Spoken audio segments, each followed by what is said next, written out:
안녕하세요. 법도TV 엄정숙 부동산 전문 변호사입니다. 오늘은 최근 많은 분들이 걱정하고 계시는 전세 사기 대응에 대해 이야기해 보려고 합니다. 특히 전세 계약 해지와 관련된 문제를 중심으로 설명해 드리겠습니다. 전세 사기를 당했을 때 바로 소송을 할 수 있을 거라고 생각하는 분들이 많은데요. 사실 그 전에 반드시 선행해야 하는 중요한 절차가 있습니다.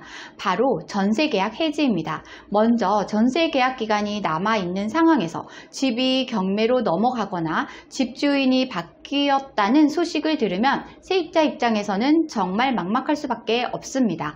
이럴 때 세입자들이 법적 대응을 고려하게 되는데요. 바로 소송을 시작하기 전에 계약을 해지하는 것이 매우 중요합니다.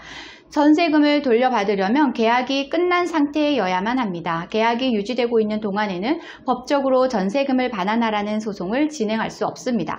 즉 소송을 시작하기 전에 세입자가 명확하게 계약 해지 의사를 집주인에게 전달해야 합니다. 만약 이 과정이 생략되면 계약은 계속 유지되는 것으로 간주되기 때문에 세입자는 전세금을 돌려받을 법적인 근거가 없어지게 됩니다.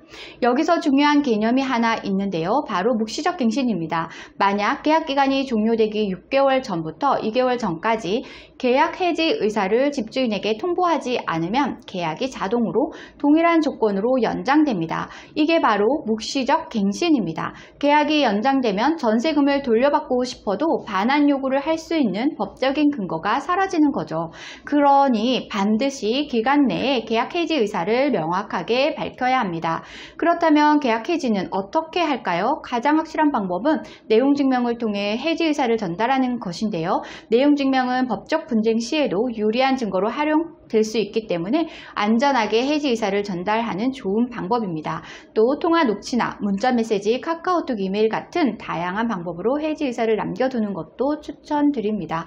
정리하자면 전세 사기를 당했을 때 법적인 대응을 하려면 가장 먼저 전세 계약 해지부터 해야 합니다. 해지 통보를 하지 않으면 계약이 자동으로 연장될 수 있고 전세금 반환을 위한 소송 자체가 불가능해집니다. 따라서 세입자는 반드시 계약 해지 의사를 서면으로 명확하게 전달하고 계약이 종료된 이후에 법적인 절차를 밟아야 합니다.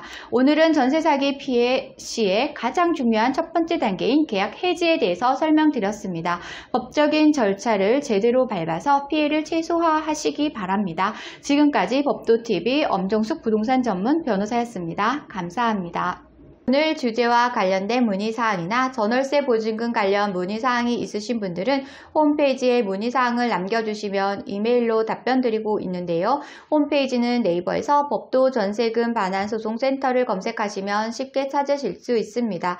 홈페이지에 접속하시면 상단 중앙에 전세금 반환 상담 메뉴가 보이실 텐데요. 체크된 부분은 명확하게 정보를 입력해 주시고 본문에 궁금한 내용을 입력해 주시면 이메일 또는 유선 전화로 답변드리겠습니다.